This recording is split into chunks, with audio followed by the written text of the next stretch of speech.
Hi there. It's October 28th, and today we are concluding the prophecies of Jeremiah, in Hebrew Yirmiyahu. The Lord appoints, the Lord establishes. And we come to the balance of chapter 51, reading from verse 34, and then we're reading all of chapter 52. Chapter 51 is continuing this theme that Babylon is going to face its end, and there is going to come a force from the north in the Medians who are going to come and overwhelm Babylon, and it's going to fall because of its treatment of Israel specifically. And there's going to be a judgment on the images, and it's going to be a destruction of the city. Now, just at the very end of the chapter 51, Jeremiah takes the words that he's written down and he binds them up in a scroll and he gives them to Serayah.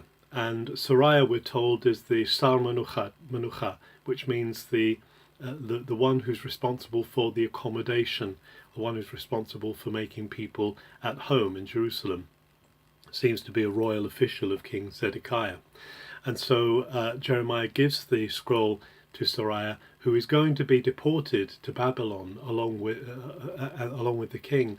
And so he says, when you get to Babylon, I want you to read these words about the destruction coming of Babylon, and then I want you to take them and tie them to a stone, tie the scroll to a stone and throw it into the middle of the river Euphrates that flows through Babylon, as a sign that Babylon will fall, never to rise again. And Serayah is taken away and does this as a fulfillment of the words of Jeremiah.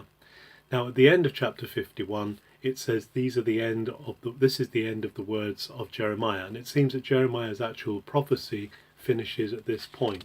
So chapter 52, the very last chapter of the book of Jeremiah, is really a historical summing up of what happened next, and really a showing of how the words of Jeremiah came to pass. We have had some of this already in the account of what happened to Jeremiah, but here's kind of a coda, an epilogue to the whole thing that's put in by a historian. So it says that Zedekiah, when he was 21, he began to reign, but then he rebelled against Nebuchadnezzar. He rebelled against the power of Babylon. Maybe he was egged on by Egypt, we're not quite sure, but he rebelled, and that provoked the forces of Babylon under Nebuzaradan to come down to besiege Jerusalem, which resulted in great famine, people not having enough food. And then, of course, we remember that the sequel to that was that Zedekiah and the chief warriors tried to escape and get away from Jerusalem, fled down into the Judean desert, down to Jericho, but were captured there and were brought back to Jerusalem and taken from there to Babylon. In Babylon, Zedekiah has his eyes gouged out before after having seen his sons killed before his eyes, and it says that he spends the rest of his time in Babylon. The rest of his days, he finishes his days there in prison.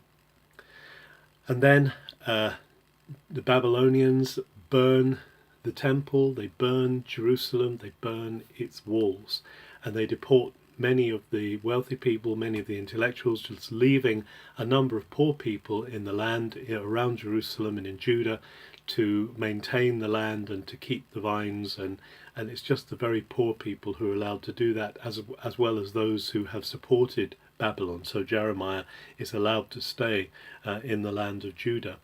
Then the Babylonians loot the temple. They take all of the silver and of the gold and just mounds and mounds of copper, the copper pillars, all of the vessels, all of the instruments, all of the tools that are used in sacrifice are all taken away to Babylon.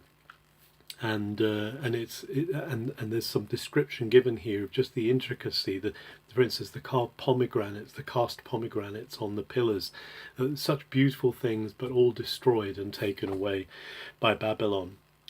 And then the priests are taken to Babylon. Zephaniah and the priests are taken away to Babylon, and they are slain in front of the king of Babylon, in front of Nebuchadnezzar. And then the people then it says that the people of Israel, people of Judah who are taken away, amount to 4,600 in total of the chief people who are taken away, but others are left to stay in the land. Then there's right at the end of the book of Jeremiah, right at the end of this last chapter, there's a little bit of hope that comes out. King Jehoiakim, who had been deported previously by the king of Babylon when Zedekiah was first put in place, King Jehoiakim is actually allowed to come out of prison, and he is allowed to be a guest at the table of the Babylonian emperor.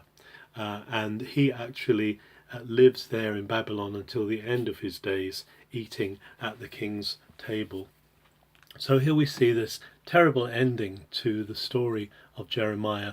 But the one thing that we recognize throughout Jeremiah, the one thing that God has called him to, is to call Israel to this faithfulness to the covenant, which they refuse to do, going after idols, and therefore this whole thing that actually has been promised back in the days of Moses has come upon them. The protection of God is taken away from them, and they are open to all of their enemies. But we see that God has in his heart, and God has plans to bring back the people, to bring back the exiles, to re-establish Jerusalem, to re-establish the land of Judah and Israel when the remnant returns, which Jeremiah has spoken of. Have a very good October 28th.